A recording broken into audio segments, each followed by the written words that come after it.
For the second time, Spain are the world champions. It wasn't a pretty final, but if there's one thing we can be certain of, the better team won today. 1-0 final score, Spain over Argentina in New Jersey. And yes, the celebrations continue as we welcome you inside our One Soccer studio for the final. Bet365 for the win. Wheels has a lot to talk about. Andy Petrillo, Garrett Wheeler, Jordan Wilson with you. A beautiful home for a beautiful game. So Spain, this is the second time they made the final. The first time was 2010. They won. Now they make it again. They win again. 2 for 2. Not bad. Those are some very good odds here for the Spaniards. Congratulations to them. Let's just begin with some overall thoughts here on that game, Wheels, which I know you have a lot to get off your chest. First of all, I think the right team won the tournament. That's always what you like to see. Spanish football is in a really good place. From the development all the way up to the top. They get their coaches right. De La Fuente, in competitive matches and major tournaments, he's undefeated. The only time that they didn't win was against Cape Verde to open this tournament, which is a crazy story in its own right. But the cream rose to the top, and only one team came to actually play football today, like it was the actual biggest game on the planet, and that was Spain. Thorough throughout, defended well. Wasn't their best day, but it was good enough to against a side featuring Lionel Messi, which just refused to play football. So this final will go down in the history books as the best team going on to win the first ever 48-team tournament, but the way that it played out today, and it took well over 3 hours to settle it, nothing was good about it. In fact, I think it represented a lot of the negatives in the game of football and a lot of the negatives that revolve around this tournament. I'm going to try to be positive because, at least to begin with here, because this team is one worthy of acclaim and they're worthy world champions, winning it for the second time. So just one before you go, Jordan, because you brought up Cabo Verde. Here's what's a pretty incredible stat. As we know, 48 team for the first time World Cups. Here we're seeing some countries that probably would never have qualified before. They're the only country to have played both finalists here at the World Cup, and neither of those finalists beat Cabo Verde in regulation. So Spain didn't beat them, and then with Argentina, as we know, they had to go to extra time to do it. So Cabo Verde getting just their moment right there. In a final, you have two choices: protect what you have or go out and win it and take it. And that's what they did. That's what Spain did today. And that's why I'm so elated for them, because a part of me just felt like justice was served to some degree. We'll get into it later on in the show about what I mean by that in Argentina. But this team put their head down and went even a further distance, a further mile. And yes, was it the sexiest match? No. Would I watch this again? Absolutely not. But did the team that put it all on the line go on and win? Absolutely. And that's what I love about today. I think Spain, we were talking about it yesterday on For the Win on the show. Like, what are you going to do tactically? Are you going to sit back a little bit? Are you going to make sure? They went and pressed even further and ran more. And I talked to you both about their legs and their mentality.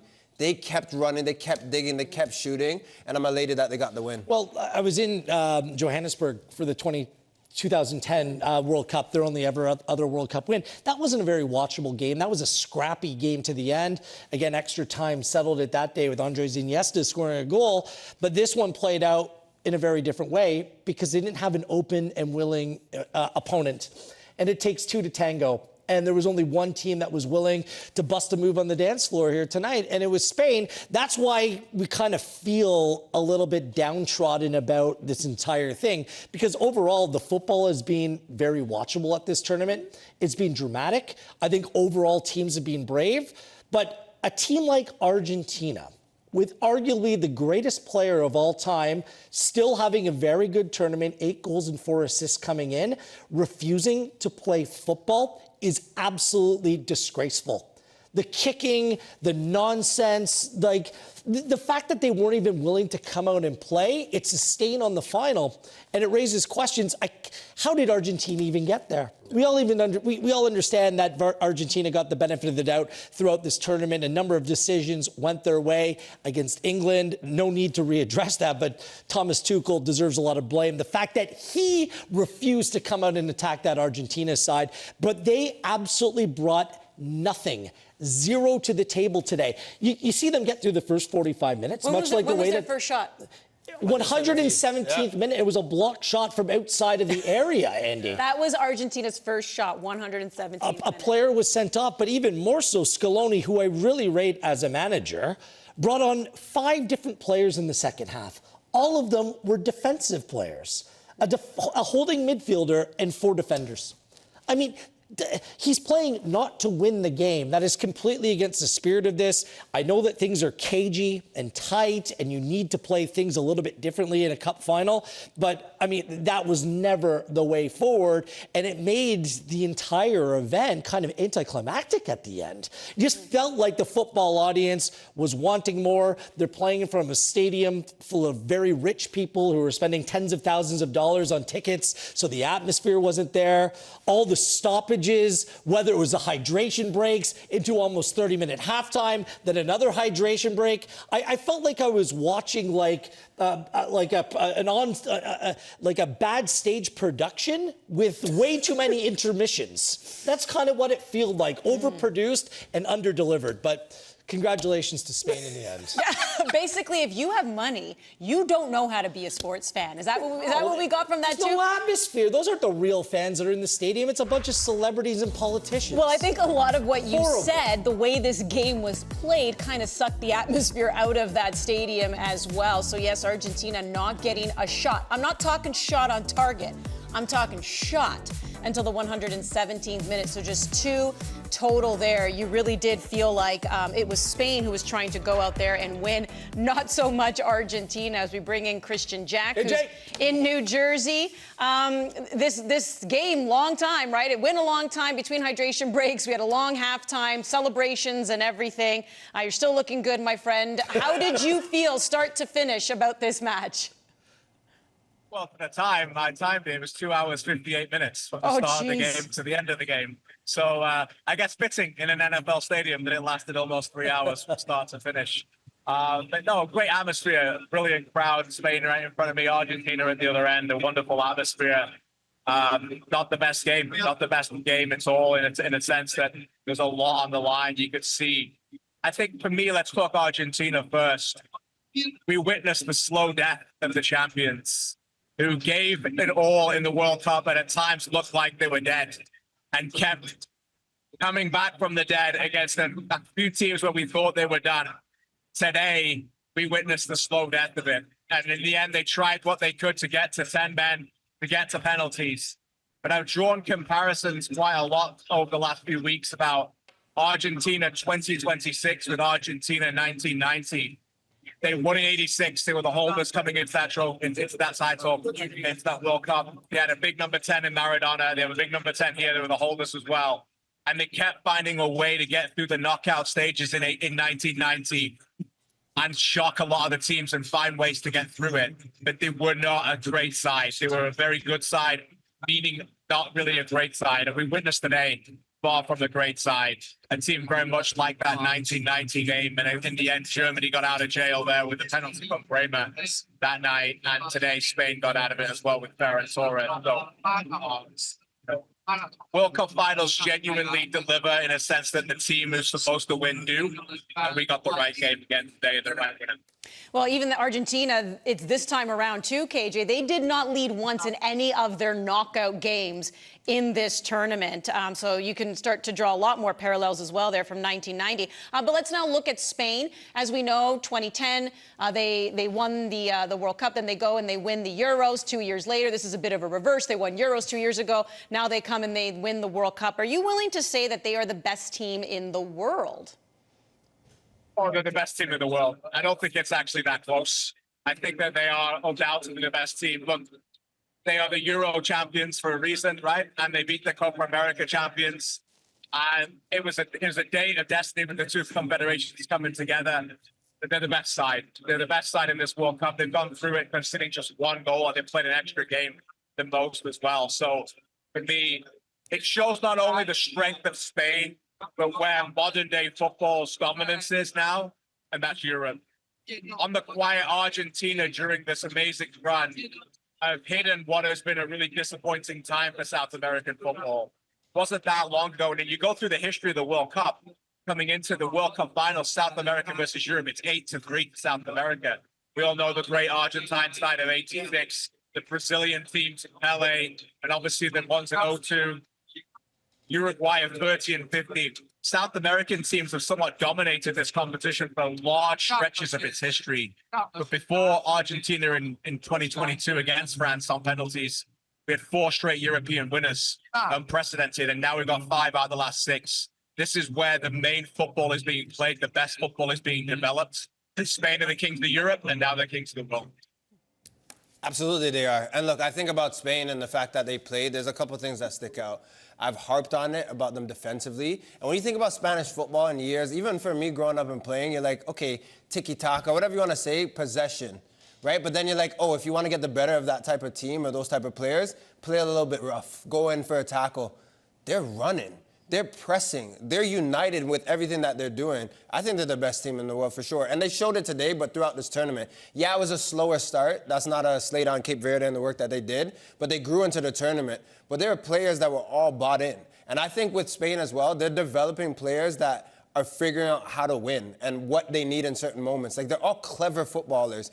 And the runs that they're making throughout a match, like if you're just looking at a match from beginning to end, you're like, oh, maybe it doesn't look so spectacular from Spain. But in terms of players in the midfield that make certain movements, everyone knowing where they need to be, I think this team is electric. I think this country has played a fantastic tournament. And there's a reason why they're unbeaten in 38. Like, you have to respect Spain and the football that they played, but they are undoubtedly the best. But the thing is about that, it's not reflective in their club football right now. It's actually been a down time for Barcelona and Real Madrid. We can talk about the structure of La Liga, but what it still does is give lots of young Spanish players opportunities. And that's a big thing about their domestic league. Also, when I look at this Spanish team compared to other big teams in this tournament, there isn't one real superstar player, at the very least, in his prime. Like, a lot of the stories have revolved around Lamine Yamal in this tournament. He just turned 19 years of age, and he entered this tournament not fully fit. Yeah. And I don't even think we saw anywhere near the best of a teenage player right now. Give him 4 years and let's see where he's at. Nico Williams, arguably their second best player, not fully fit, didn't really play a substantial role in this tournament. A player in Rodri, who had a poor club season at Man City, returning from an ACL, was really the linchpin of this team holding it together. But that's, for me, it speaks more to De La Fuente, a manager who was brought through the Spanish system, knows these players, knows Spanish football, and has this team playing the best as a collective. It's not individuals. Oftentimes we're like, who's the GOAT? Is it Messi? Is it Ronaldo? Is it Mbappe? What about Harry Kane? This is a complete team in terms of the way that they played. The suspect thing coming into this tournament, if your center back pairing is Laporte and Kubarsi, a teenager, and you have Cucurella and Pedro Porro playing your fullback positions, whether that would be good enough. They conceded once over the course of this tournament, which for me, KJ, I don't know if you agree, might be more of an indictment on the rest of these teams in world football and where they're at right now and compared to Spain. Because I know how much you love those Spanish teams of the past with Xavi and Iniesta. This team is not that. It operates and is built in a completely different way. That's why I think we're not blown away by the Spanish side. We're just impressed by their cohesion in the way that they play as a unit. They're incredibly intelligent. I think that their football IQ is far superior to anybody else. And when you watch them, you can see their movement off the ball and the passing lanes of Kubarsi and Laporte are different. Centre-backs got a lot of space in this World Cup. They were very, I think, pointed, particularly with the way that they play forward. Yamal is an interesting one because he tried to play today. He couldn't get a lot out of the fullbacks for Argentina, but he doesn't try too much. And he is, in a way, a collective player as well. So I like to see his evolution. For me, they're a bit of a hybrid. I still think they've got some qualities of that Spain team that went back to back with the World Cup Euro of 08 as well. But with Williams and Yamal, we didn't see Williams today, along with Bayana as well. They have a bit more directness. I was in the stadium 4 years ago when they passed for fun over 1,000 passes against Morocco and never looked like scoring a goal. Today they had a little bit more directness about them and opportunities. And in the end, it was the wide players that got the goal, right? The cross that comes in, Williams makes the header in front of me here to play it across. And just 37 seconds after the halftime break, I thought that was really interesting as well because Argentina had taken that time just to take a bit of a rest and a bit of a break. and they expose him quickly out of the break. It is crazy to think the early 2000s, how dominant Spain was. It's like they took a bit of a break. Are they going to go on another dominant run here? And you wonder what deal they've made to be as successful as they are. But I want to just focus a little bit here on Lionel Messi. As we know, this World Cup here, KJ, we say goodbye to a lot of big names in Ronaldo and Modric and Neymar. And, you know, I don't know if you saw, obviously the cameras caught Lionel Messi sitting on the grass a little bit, obviously, you know, kind of soaking up some of it. I don't know if you noticed anything there. And as we, you know, say goodbye to a great player like that at the World Cup stage. Yeah, we think so, don't we? I mean, just to give, I'm not sure what you saw in the broadcast, but to give the viewers a little bit of insight in the stadium, as Spain in front of me were getting the trophy, Argentina were just staring at their fans at the other end. And that was like a real poignant moment, a real scene that was going on away from the main seat. You know, the main act was happening with Roger left the trophy and Messi was crying. And obviously the Argentine fans have played an amazing part of this World Cup. I feel like it will be his last game. There's people here that disagree. We were talking about it in press row. They feel like he's got a chance to come back and that he'll want to come back because Argentina are in that strange kind of hybrid hosting role in 2030. They play the World Cup in Morocco, in Spain and Portugal, but because it's 100 years of the World Cup, Argentina will play one game, their first game at home. And that's a real huge momentum for him and a motivation for him to keep going. But the way that he looked today, both physically and at the end emotionally, have to feel like if you're putting the evidence in place, I hope I'm wrong, but it felt like his last game. Yeah, you never want to age anybody out, that's for sure. But when you look, it happens, but also when you look at the statistics, I mean, it was like 50% of the time he was walking here. It just shows how cerebral he is for sure. But I think a lot of that too was him just understanding he has to conserve energy. It's just the way that he plays. It's the way that the team functions around him. But today it simply didn't work. That's why, you know, I think KJ's apropos in describing Argentina's slow death, but some of it was self-inflicted here. Like, they were just so negative. I understand if Scaloni didn't think that they could keep up with Spain, but you can't go down with a whimper if you're a country like Argentina, a team that's been feverish in terms of they played. Like, the relentless nature that they're accustomed to, this was just not it. Yeah. And to see them peter out with very little fight. I mean, the biggest fight that they showed was post-match, the disgusting behavior of Paredes, like getting in the middle of a celebration and started throwing fists. Like, that was it on the day. They were exceptionally disappointing in this one.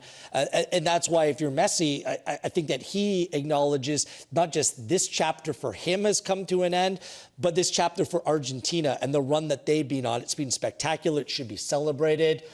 But that wasn't it today, and I think it might be a reflection of what may be to come in the post-Messi era. This is it for Lionel Messi in terms of Argentina, in my opinion. Being 43 at the next World Cup, you're at Inter Miami right now. You're telling me that for the next 4 years, you're going to keep yourself in some prime shape to still slice and dice players at the world stage? Like, this was it. And that's why it hurts for the Argentinian fans. It's bittersweet because the back-to-back, we mentioned it yesterday on the show, that is unprecedented territory. GOAT conversation, whatever you want to talk, statues in Argentina, that would be his. If they could go on and play today with their big boy pants and get a win, then for sure, undoubtedly, you could say that he's that guy. But he's not playing the next World Cup. No, Brazil and Italy remain the only countries to go back-to-back winning World Cup. Say that again. The second team? Who'd you say? Italy did it, like in the 30s. But here's the other thing that's pretty incredible. So this is the first time ever that both the women's and men's teams are holding the World Cup title. We know that the Spanish women, they did it the last World Cup, and now the men are doing it here today. Lamine Yamal, we know he's coming. We've had this conversation here already, KJ, and I'm curious to get your thoughts. We'll get into it a little bit more. He comes into this tournament injured. We know this, and also misses that first game. And a lot of the top teams here, their top players came out, right? Mbappe, Kane, Haaland, even Messi as well. What did you make of his overall performance, given the context of him coming in with an injury, and how scary will he be in 4 years' time? Well, with Yamal, I think it's fitting that it wasn't his World Cup. It will not go down as his World Cup. He will have a World Cup. That's how scary he is. He's going to be the world's best player one day. He's only 19, and he's won a World Cup to join the likes of Pele, Bergamy, Mbappe and his teammate today in Pau Kubasi, who had a better World Cup than him. Let's be honest. The one teenager who had a better World Cup and won the World Cup was Kubasi. He was brilliant. But take nothing away from this young man, who obviously was not fit and healthy to start the tournament, but is an absolute gem. The loudest cheer here, aside from Rodri, when they introduced each player to go up for the World Cup trophy, was Lamine Yamal. He's only 19. And we are in the midst of a changing world when it comes to supporting culture. So we're around covering these World Cups. It is the individuals that get the loudest cheers. It is the Messis, it is the Ronaldos, it is the Mbappes, and it is now Lamine Yamal. It is a different kind of cheer. I can only equate it to a cheer that is similar to a concert, featuring a lot more younger people. The different kind of screech and a different kind of feel that they are megastars in a sporting megastar world that this sport in the World Cup can do. And he's right there with them already. And at 19, yeah, that's remarkable to see. He's going to win another World Cup, but he will have his World Cup. I totally agree with you, KJ. I think the biggest thing that I like about Lamine Yamal, the fact that he's 19, obviously you talk about wingers, you got to go express yourself and your risk reward, meaning it might not work out when you make a move or you try to do a step over, but he stays in that pocket. And what I mean by that is he's trying to go and express himself and be a difference maker and a deal breaker, but he's still working and being a person for his team. So many times when you're the superstar, it goes straight to your head. Meaning you get way too high and you get way too low and it's all about you. Lamine Yamal grinds for his team. Like, he does the work, and he's just someone which kind of embodies how Spain were this tournament. You can, of course, these players are above average, but Wheels, you said it, like no real like superstar, no one that you're looking at on his team that is like, oh my goodness. But Lamine Yamal could be that person, but he doesn't play like that. He's there. You see him as a kid with Nico Williams at the end of the game, like his boy growing up with him in the academy, and he's just like a little boy. Like, were they doing grass angels? I couldn't quite figure out what they were doing. I have no clue, but they were having the ball. Like, they were having a grand time. But that's what I like about him. He has that even keel personality, and I think that's going to take him far in his career. Of course, he's a difference maker, and he's one of the top players in the world and for Spain. But I just like how grounded he is. I believe that will really humble him and really take him far in his pursuit. There was some conversation in the broadcast whether it represented the torch being passed. The torch is firmly in the hand of Kylian Mbappe. Like, he's a record setter. He scores goals. He will always score more goals than Lamine Yamal. Lamine Yamal will be a different type of player. Yeah. Maybe how Mbappe started or Thierry Henry started. He's just very different in his complexion. But the way, KJ's right, the way that we consume, I felt like most people were consuming today's game, and FIFA orchestrated it that way. It was supposed to be like a concert. It was about entertainment, and they were selling everything as more entertainment, but the problem was the game wasn't very entertaining until the very end. So the opening band was better. I mean, Tom Cruise with a monologue, I Show Speed singing a World Cup song. Like, game's gone. Like, the game is gone, but as long as you have players like that, it will keep people coming, regardless some of the dross that's sometimes on presentation on the field. I mean, he's a player that transcends. He's got it all. He's got $1 million smile. He's got the game that's reflective upon the modern day game with power and pace and speed and just the ability to excite. So he's got the world at his feet in a very, very changing world of football. People love him, and they love his little brother as well. Love his little brother. Love his little brother. We got to mention love him his as well, bro. so. Yeah. Game's gone. Halftime's gone. Game's gone, KJ. Halftime gone too long. Yes. Okay, how about this, though? If we're going to give a little bit of love here to Argentina, because I think Emi Martinez was probably left on an island by himself, right? This was a World Cup final record of 10 saves. What did you make of his performance, KJ? As usual, quite strange, because I didn't feel like... The thing is with Dibu is that he's always quite polarizing. I'm watching him thinking, if they can get this to penalties, these guys are going to win again. Yeah. And that's how close they got, right? Because his record of penalties is fantastic. He's saved right in front of me and down below me under here from the Yamal free kick was outstanding. A couple of others, but it wasn't like a stand on your head kind of, I'm going to stop everybody kind of performance. Spain had a few shots from outside the box. They were not at their best in the sense of an attacking unit creating so many fluid chances where they could have had 4 or 5. When you think of a goalkeeper making 10 saves, you often think of a team that could have had 5 or 6 goals. That's not how we need to remember this. He was solid enough, and he almost guided his team But being in the stadium, there's an element of leadership that you see from this player. That you can see how he talks to his defenders. They took him off. They got obviously, Martinez is talking to Lissandro and he got hurt. He's a real leader out there when I think that they needed them. Messi is a leader, but in a different form. Enzo Fernandez is a leader, but he let his team down with that ridiculous challenge. That has to be said. And when you're on a yellow card, whether you think it's a yellow or not, it's ridiculous to do that. And they lost a lot of leadership out there today with different kind of substitutions and changes. So he is very important for them. And for me, we'll talk about it later, but probably the best goalie in the tournament again, but not necessarily a stand on your head kind of performance. That's how I saw it. I don't know how you guys will remember. Yeah, same thing. There wasn't a lot of great chances. By the way, the goal that was scored in extra time, that was before the Torres goal, it should have stood. Yeah. There was no foul there. It was inevitability that Spain was going to score at some point, but they weren't creating enough chances. Interestingly enough, back-to-back games, Spain's opponent loses their left-sided center back. And I think it had a huge impact on the way the game was played. Saliba for France went out in the first half. Licha Martinez. Because Licha for Argentina, it's not just the defending. By the way, perfect in terms of aerial duels and tackles over the course of the tournament. From a 5'9" center back. But it's his distribution out of the back. That's what it is. You took him out of the back. You brought in Otamendi, who's just more like a unit back there. That was part of the reason why they couldn't move the ball forward. There wasn't any distributors from the back. And then once you tried to cycle it through the midfield, like they were just completely ineffective on the day. The shape, the way that Spain was positioned elsewhere, they just couldn't get anything done. So, yeah, Martinez maybe would have had the best performance out of a bunch of like 4 out of 10s. Yeah. Also, if we're being kind. And also Romero coming out when he did as well. That didn't help. I know the game was also on, but like those two it's not every game where you lose two center backs that have been crucial for you throughout the tournament.